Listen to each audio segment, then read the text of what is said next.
Hey DIYers, I'm Mark, and today on Make Your Mark, we are making fabric roses using my scrap fabric, and we're putting them all together with my Surebonder glue gun. Now before I forget, thumbs up if you like this video and leave me a comment if you have a question about this project, or you just want to say hey, and you know how much I love it when you stop by and say hello.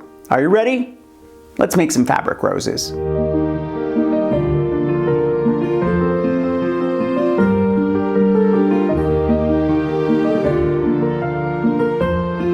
The history of weaving cloth is rooted in the Neolithic period about 9000 to 4000 BC. It was at this time that the creation of woven fabrics exploded.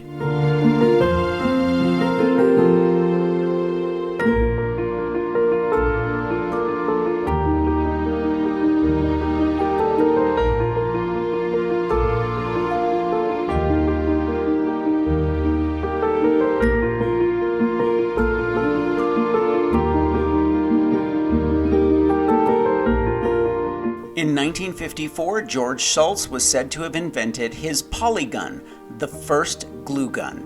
It's claimed that 3M bought the rights to his technologies in 1973, even though there are no early patents for the polygun at all.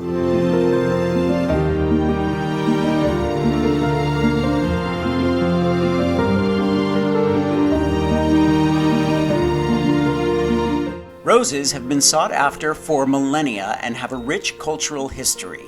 Their cultivation most likely began in Asia about 5,000 years ago.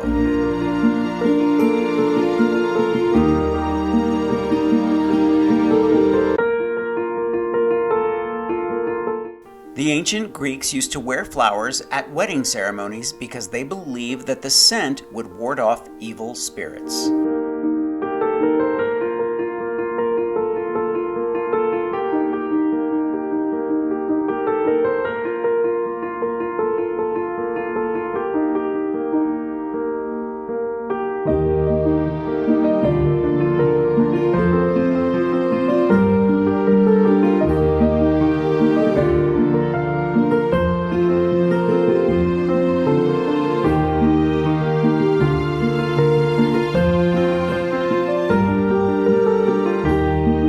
I'm going to leave a link to Surebonder and everything I used for this project in the description below. Thumbs up if you like this video, leave me a comment and I will get back to you. Subscribe to my channel if you haven't already and press that notification bell so that you know I have a new video. Grab any one of my craft books for inspiration. I think you'll enjoy the Big Ass Book of Bling, and I will see you next week. Bye.